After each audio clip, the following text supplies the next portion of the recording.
Happy Sunday. Please take a seat. If you notice that one of your neighbors is still talking, could you please, in a gentle way, remind them that it's time to begin and direct them to the man on the stage. Before we begin today, and if you're just coming in, please do so quietly so that we can get started as soon as possible and hear from our visiting author. Really excited to hear from him. Just wanted to remind you, we have about 2 weeks before spring break. I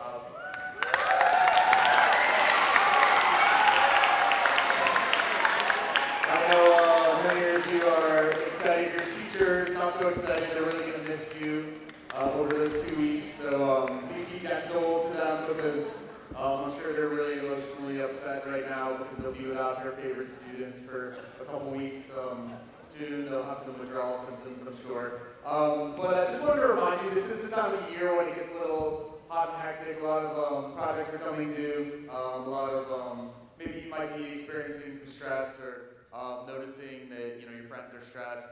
Just be there for each other. It is a challenging time, and it's an exciting time because we have kind of the end of the year on the horizon. But just take care of each other, take care of your teachers, take care of your friends, and let's have a really strong 2 weeks as we head into the break.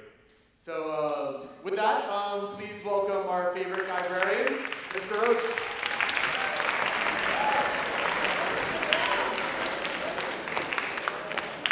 Yeah, no kidding. You guys are choosing courses for next year right now. Kind of amazing.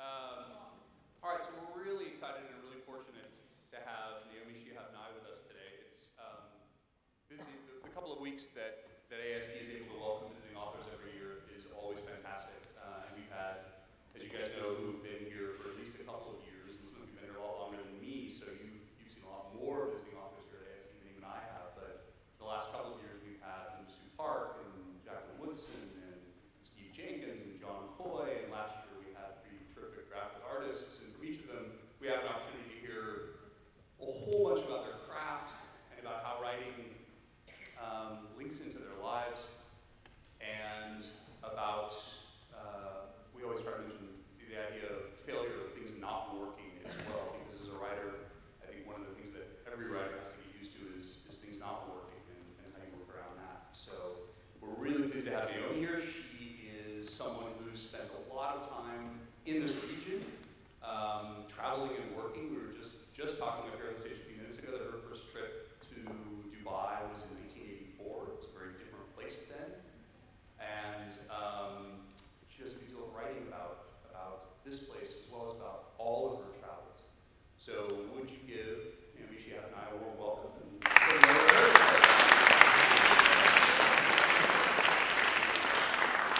Thank you all so much for the warm welcome. It's fantastic to be here. I've heard about your school for a long time. John Coy is one of my best friends, and he's talked to me since he came here about how wonderful this place was, but I had heard of this school even before that, so thanks for being so kind as a school community to welcome Todd Carr, whom I just met yesterday, and me to your campus. It's very, very thrilling to be here and also to see all the changes in the UAE in the past 33 years. It's been extraordinary. I have a PowerPoint to show you. It is very short, and I'm a person who I'm a poet primarily, also I write essays and novels for kids and short stories, but I was never interested in making anything like a PowerPoint. But last year I went somewhere where they forced me to. They insisted that I make one because they said they expected it, and I had to have one. So that was kind of scary to me, but I figured one out, and my son and husband helped me do it. And this is a different one that I made to talk to you about, just to show you really quickly. It's things that relate to my life as a writer, but hopefully you don't think that I think those things are too important. I don't think my details are so important, but maybe some of them will inspire you to think about your own details in your own amazing, fabulous, well-traveled lives. Things that have happened for you, with you, things that you carry with you all the time. Basically, the things you draw upon as a creating person, as a writer, as an artist of any kind. So thank you for setting this up for me.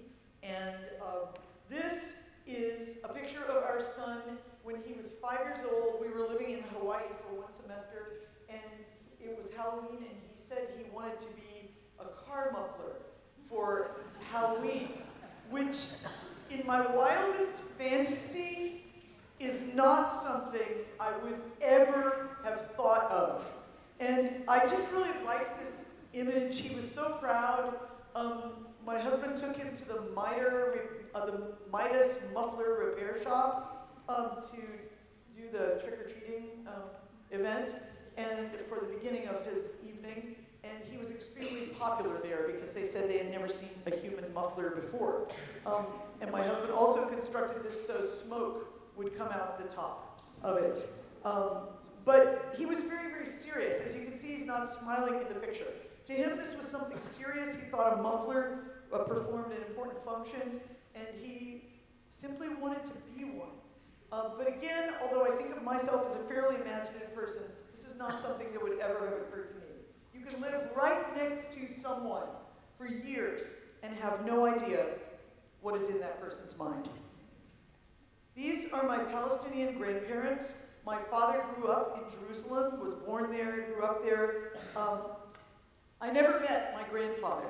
He died when I was 5, but my grandmother lived to be 106. There'll be another picture of her in a minute. And we had this picture on the wall of our house when I was growing up, and the little cousin in the back of the picture I would be good friends with them later. This is my parents, people from different cultures, different backgrounds, who managed to meet in the state of Kansas, in the middle of the United States, a place which little of them had any real relationship to. My mother was not from Kansas. She was from a German parentage living in St. Louis, but she had gone to Kansas to visit a friend and ended up meeting someone with a completely different life story. And I've never shown this picture to anyone, but I think it's kind of a funny picture. She also was not taller than my father, so I don't understand how she pulled this off. These were my 2 favorite books when I was little that I think both affected me as a writer, someone growing up to be a writer. The important book is by Margaret Wise Brown, pictures by Leonard Weisgard at the bottom. Margaret Wise Brown would become very, very renowned for many of her other books, such as Goodnight Moon, which is almost a super classic type book. But the important book was kind of one of her weirder books. I've never seen many copies of it anywhere else. And I used to argue with this book, because this book says that certain things are important about a butterfly, an apple, a glass of water, a tree, things that it brings up in the text. But as a little child, I felt that every single detail about something was important, not just the fact that an apple was round or that it was crunchy. And so when I would read the book, one of the first books I read to myself, I would actually have a conversation with it. And as a person who was interested in reading and writing, that was very important. Favorite poems, old and new, I still have this edition. It's very thick. It's actually been in print for something like 67 years now. And it was edited by someone named Helen Ferris, whom I found out only recently on Google was the head of the American Junior Library Guild. But she was apparently so humble that she didn't even put her name on the cover of her own book. I have one of the first editions. But it's a very, very thick book filled with voices and poems mostly from the United States and England, although a few poems from India and Scotland and Australia sneaked into the book. I was always looking for voices from other countries when I was a child. That is the age I was when I was writing my first poems. And this is the person who meant so much to my life, along with my mother, my dear father, who was a newspaper journalist, and he was both a reporter and editor. He liked reporting better, and he was also both a reporter and editor in Arabic and in English in his life. And that's the world I grew up in St. Louis, where there were still lots of big spaces between houses. This is actually in the community of Ferguson, where I lived, which was a place nobody had heard of at that time, but now many people have heard of.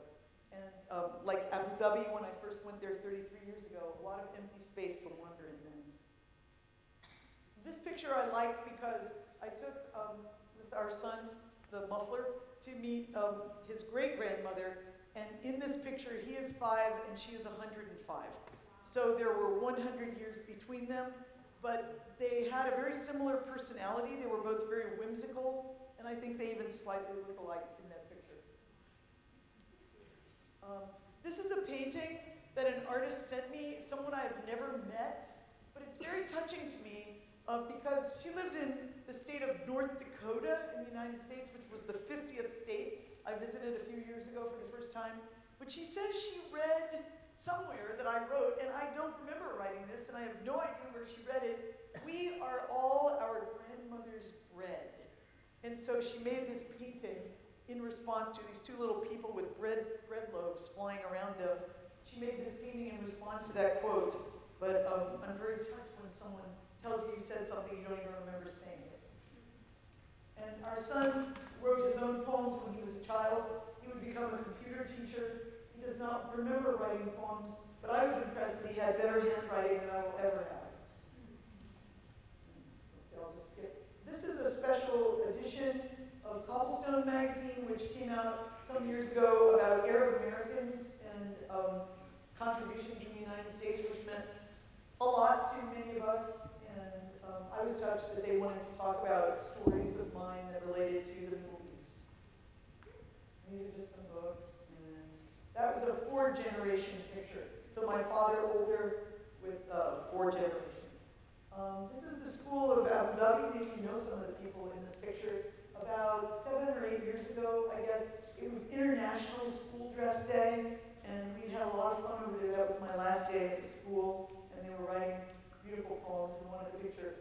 This is something that, thanks to the internet, can happen these days. This is a class of students in Gaza that I've been working with through Skype, and it's a book club. They're fabulous readers and writers, and they live under very hard conditions, and I have never yet heard one of them complain. These are just some of my heroes. Wait, let me go back to that picture. I think it's really important to have literary heroes. So I will say, like, the 2 top people are 2 of my personal heroes as American writers. On the right, it's William Stafford, who was a great American poet. To me, the poet I will return to all my life to read his poems, to be inspired. And you can read all of his work now for free through a digital library service through Lewis and Clark College in Oregon. That's where he taught for many, many years. But I first read his poems when I was in high school, and they stayed with me all my life. And then on the left is Lucille Clifton, a great American poet who lived in Maryland and was also a teacher. And if you've never read Lucille Clifton, I hope you'll find her poems on the bottom of some of my local Texas heroes, and some more great heroes, different ways. This is the staff of MSNA magazine, which is an Arab American magazine out of Minnesota, and they just invited me to have dinner with them. And a lot of people aren't aware that there are different journals around the world that feature the writers of certain communities. And I'm just happy that MSNA just celebrated its 20th anniversary and has a very strong readership. They also sponsor film festivals and all kinds of contests and things. My book, The Turtle of Oman, the turtle which is on the cover, was featured on the cover of the Bulletin for the Center of Children's Literature, which really made me happy because I like that turtle. And my husband is a portrait photographer, and this is an example of one of his anonymous portraits. That's standing in a windy place in Hawaii. I'll skip past these. Well, actually, this is kind of important. Doris Duke was an interesting American woman who was obsessed all of her life, for reasons no one can really explain, with Islamic art. Some people think that her father took her when she was around 10 or 12 years old to the Metropolitan Museum of Art in New York City, where she lived in, and she saw an exhibition of Islamic art that caught her fancy. She would grow up to be, quote, the richest woman in the world, which for her was both a gift and a burden. And also her foundations that she established would be very philanthropic to this day, although she died around 15, 20 years ago, but she established a place in Hawaii where she lived, one of the places she lived, which is a center, a museum for Islamic art. It's called Shangri-La, and if you ever go to Honolulu, try to go there. It's really remarkable, and that was her guest house, and that was her house that she lived in, but the whole house is a museum of Islamic art.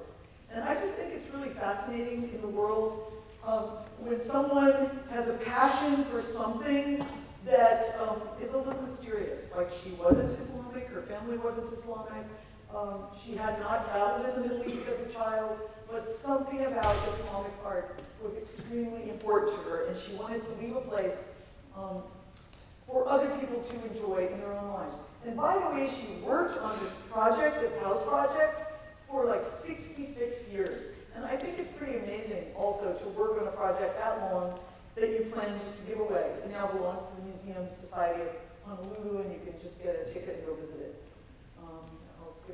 That's my grandson, he's in love with books. This is Henry Wadsworth Longfellow, the famous American poet who lived in Cambridge, Massachusetts. And I used to read his poems when I was a child, and I am now friends with his great-great-great-granddaughter, which reminds me that all of the amazing people who have lived in history have descendants somewhere, which I think is a fascinating thing to think about. I met his great-great-great-granddaughter in a Mexican restaurant in San Antonio, Texas, in a completely random way. And when she found out I was a fan of her ancestor, she gave me this edition from his own lifetime, which is one of my personal treasures of his poems. This is a single line from one of my poems. This is a new thing that has been installed at Times Square in New York City, and it just keeps flashing, and it says, "Quiet lives inside noise." And then I think it says something on the side, like a little bio note. But it's surprising to me where poems go these days. Some people think that poems are sad and lonely and live only in books on bookshelves, but poets know that's not true. They go out in all kinds of ways. They're in subways, they're on buses, they're at Times Square, they're in newspapers again. We have one every Sunday in our newspaper. They're all kinds of places. They're in coffee shops, they're everywhere. They're in memories. I just put this in because this is a great human rights activist in the United States. Her name is Lee Boggs, and she is someone I personally never heard about when she was alive. I only noticed this obituary when she died, and I thought, wow, a 100-year-old person just died, and it says she spent her whole life fighting for justice. I'm ignorant. I need to find out who she is. And I think this is one thing that writers happen to be very curious people, and students are usually very curious people, and it's good to remember there are always so many things to find out about, so many people to find out about who have had meaningful lives and done important things that we just haven't heard of for whatever reason. So that's one thing I do. Sometimes people ask me, what do you do when you have writer's block? I try to find out something I didn't know. And usually it gets my mind working again. I now have her biography. She's an amazing person. I've met people who knew her. Just starting out with an obituary, you can start doing research and find out a lot of things. Just a couple more. When our son was little, he liked to be prepared for writing at all times. And this is my little studio. I think of myself as a minimalist, but when I look at this picture, I wonder. And this is an amazing picture that fell into my life a few years ago. This is a picture taken in Jerusalem in 1935. The title of the picture is Men Eating Hummus in the Old City of Jerusalem. It was taken by a famous Armenian photographer in the Old City. And I am pretty certain, as is everyone else in my family, that the little boy who is smiling toward the camera above the white cloth there is my dad. At the age of 8 in Jerusalem, this is a famous photograph I found out, and my father used to tell me that he would go around all the restaurants in the old city when he was a boy, and that people would hand you food, because Arab people are very hospitable and gracious and friendly and generous. And so I know he would have done this. And this strikes me that he's waiting for a bite. But to find this photograph for the first time after he died was an enormous gift to me in my life. And this is just a poem by one of the thousands of students that I've been privileged to meet over the years. His name was Luis Alonso, and his poem, Where My Writing Comes From? ? That one dewdrop that is about to fall off the blade of grass in the center of my yard at 5:30 in the morning. The fuzz on the back of the butterfly who, in his never-ending task, goes to each and every flower in my grandma's yard. Or the joy in my dog's eyes when we remember how we used to play together. Where my writing comes from, everywhere, basically. And this is one of my favorite pictures of a little girl I do not know. Her mother sent me this in the mail, and she said, my child is obsessed with your book, and she sits and reads it over and over again, and I just thought, this is the best review any writer could ever dream of. A beautiful child you'll never know, sitting, or you kind of do know through your book, sitting and reading your book. And my grandson now. My grandson is in love with books, and he's at the age where he makes me read My Bus and My Car 25 times in succession. So he likes wheels a lot, and he also likes numbers, and likes reading any book right now that has numbers visible in it. And I think I'm kind of falling back in love with numbers again. So thank you for looking at these. I hope they make you think about all the different sources of writing in your own lives. Because we all have ancestors, photographs, we find things about people we never heard of before, personal heroes through literature. We all have all the same material. So thank you for the indulgence of looking at those.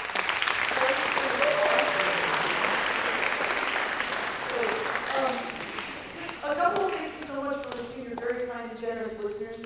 A couple of things that I would like to say to you about yourselves as writers is I do feel that over the years, there are a few things that I've learned that really helped me with writing, and they were things that I was learning when I was in 6th, 7th, and 8th grade, and really trying to believe in on my own before I knew many other people who identified as writers.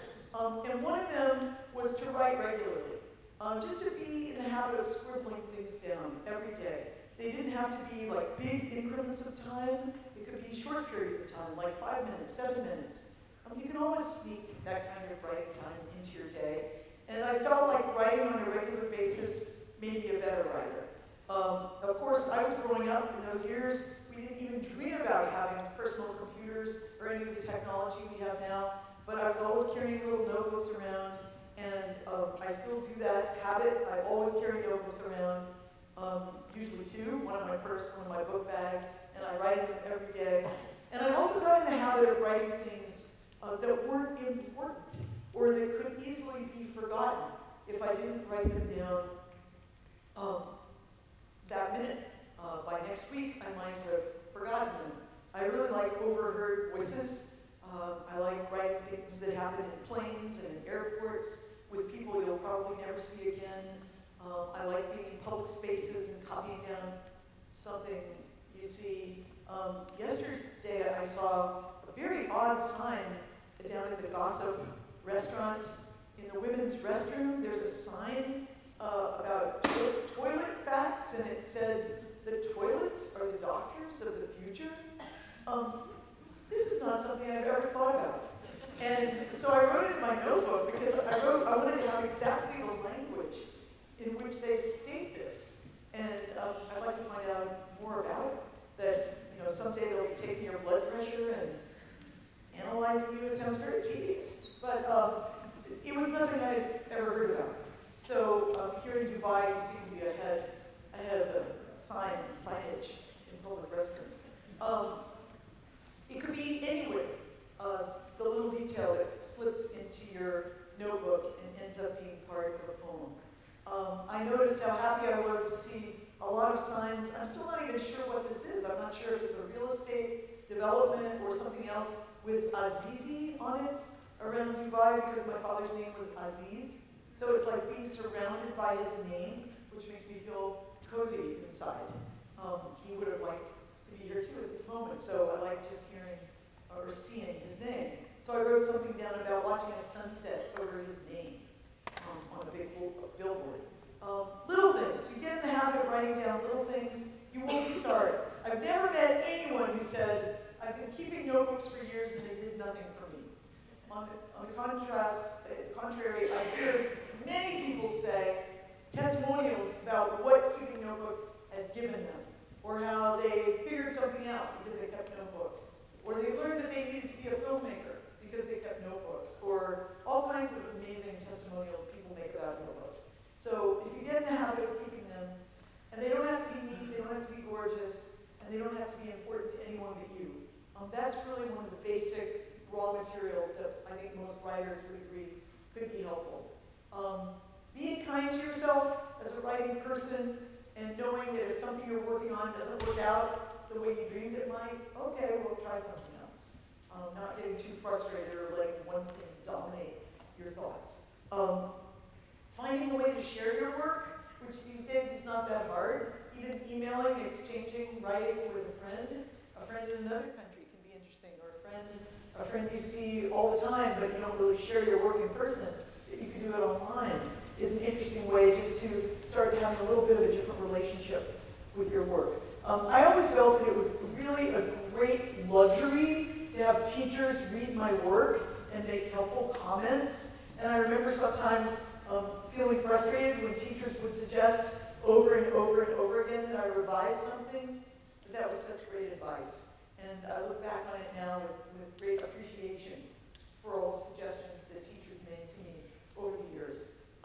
Finding a way to share your work and persistence. Because I think writing is something, having a sense of your own written voice that's for everybody in the world, not just a person who wants to be a published author, but no matter what work you go into, what job you have, if you are a person who feels comfortable with your own writing, I think you'll have an easier time of it. You'll have a better time of whatever job you do if you are confident with your own writing. So writing, like something like physical fitness is for everyone, not just for professional athletes. Writing is for everyone because we're all users of words. So those are just a few things I'd like to say. They really haven't changed that much for me over the years. I still feel like a beginner every time I'm starting on a new project. I still struggle sometimes on a project. I'm still surprised by things that come out of my pen, as we should be as writers. And I still know that I can improve just about anything that I write down. I can probably work on it and make it a little bit better. Do any of you have any questions that you'd like to ask me? I will close our time together by saying one poem at least. And we will be having some of us will be having some poetry writing workshops together, which I really look forward to, so I'll get to hear your voices. But does anybody have a question? It doesn't have to be about my writing. It could be about your own writing.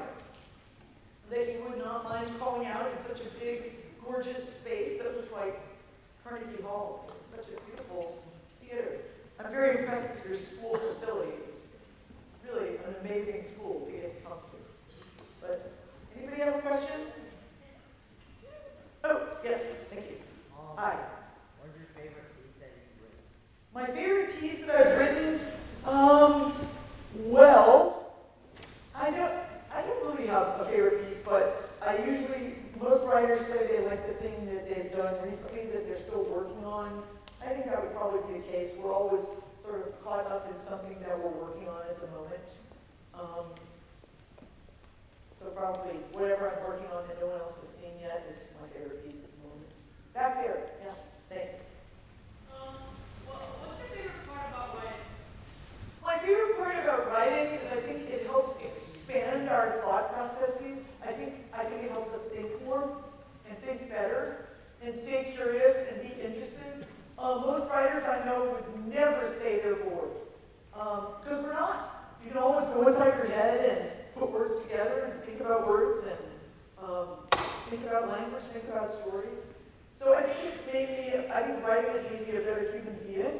And I also know that reading other people's writing favorite companions in the world. You know, like I never feel lonely on an airplane, or if I have a long wait in an airport or something, because you can always have something tasty that you're reading. So to me, it's expanded my life. It's given me a much bigger life and better imagination. You have another question? Yes. Oh, okay. What's the first poem you remember writing? The first poem I remember writing, which I actually said in the first grade today, because I wrote it in first grade, is this. And I'll read it, I'll say it here because of the buildings of Dubai. Chicago. I really think Chicago is great. So many things to see. The buildings seem extremely tall compared to little me. Well, I was 6, and I felt satisfied that I was able to express that kind of feeling of overwhelming tallness of buildings in 4 lines that did manage to rhyme. And I already knew that poems didn't have to rhyme, but for that particular 4-line poem, I wanted it to. And just a few years ago, I found the actual paper with that poem on it. I didn't know it still existed anywhere in the world. I was shocked. I had no idea how I survived all these years. Let's see, up there? Yeah. Up there, right there, sorry to point at you, right here. Yes. Hi. How many books did you write? I think I've written or edited about 35 or 36 books. I've edited 8 poetry anthologies of work by other people, so it's a little different, part of the process being the gatherer of poems by other people. And then, of course, I've written a lot of things that are in other people's books, or like in anthologies, or published in magazines, that may not appear in my own books, so yeah, but about 35 books, yes. Do you have a poem that makes you feel calm? A poem that makes me feel calm? Yes. Thank you for asking that very lovely question. And I think poems do make us feel calm. And I mean, in general, I think that's a particular gift of poetry. Partly because poems are finite, and you can sit and read the whole thing at once, and possibly even read it again, versus a novel where it takes a while. So when I read a poem, I usually feel more focused, more balanced, more in my body, more peaceful inside. But I will close with a poem after one more question that hopefully makes you feel calm. It made me feel calm. Yes. Is there anything that your poems are specifically about? I would say my poems are mostly about daily life, just like regular daily life. I don't write fantasy novels or science fiction. My people are not in outer space in my books. They're just like living regular lives in regular communities.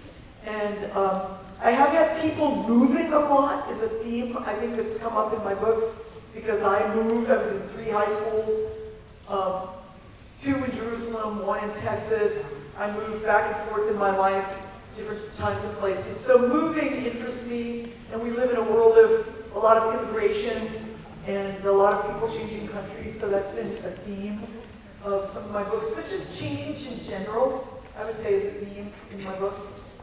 So thank you all for being an astonishingly quiet and calm and peaceful audience. I really appreciate that. And here's a poem that I wrote in response to a request from an 8th grader in a school I was visiting in San Antonio, Texas, where I live. It was Valentine's Day when this boy came up to me in the hall. I had not met him before. He was not in a writing workshop with me. We had not had a previous conversation. But he said something that caused this poem to emerge for him. And I did write it that day and ride my bicycle to the post office to mail it to him that day because somehow it seemed important to send it to him in quick response. So this is called Valentine for Ernest Manning. And that was his name, which is a pretty great name in retrospect. Ernest Manning. You can't order a poem like you order a taco. Walk up to the counter, say, "I'll take 2, and expect it to be handed back to you on a shiny plate. Still, I like your spirit. Anyone who says, 'Here's my address, write me a poem,' deserves something in reply. So I'll tell a secret instead. Poems hide. In the bottoms of our shoes, they are sleeping. They are the shadows drifting across our ceilings the moment before we wake up. What we have to do is live in a way that lets us find them. Once I knew a man who gave his wife 2 skunks for a Valentine. He couldn't understand why she was crying. I thought they had such beautiful eyes. And he was serious. He was a serious man who lived in a serious way. Nothing was ugly just because the world said so. He really liked those skunks. So he reinvented them as Valentines. And they became beautiful, at least to him. And the poems that had been hiding in the eyes of skunks for centuries crawled out and curled up at his feet. Maybe if we reinvent whatever our lives give us, we find poems. Check your garage, the odd sock in your drawer, the person you almost like, but not quite. And let me know. Thank you.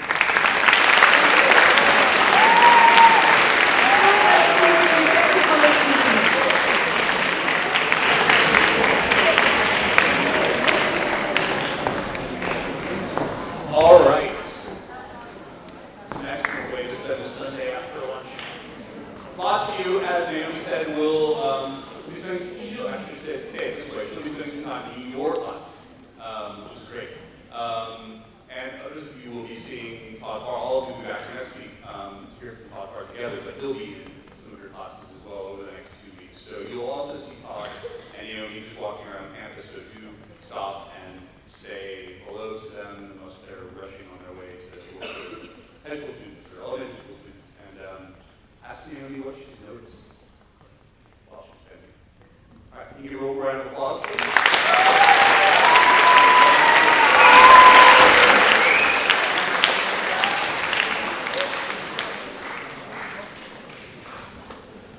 All right, I think we're getting out a little early. Gives you a little extra time to get ready for the afternoon, go to your locker, get your things together. Let's go with 7th grade first today.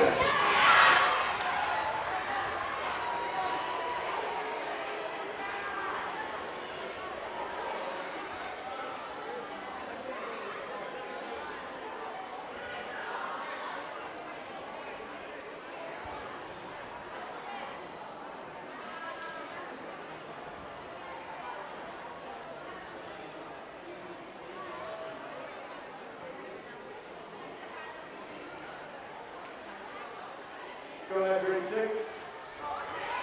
And grade 8, you can go. Have a good day.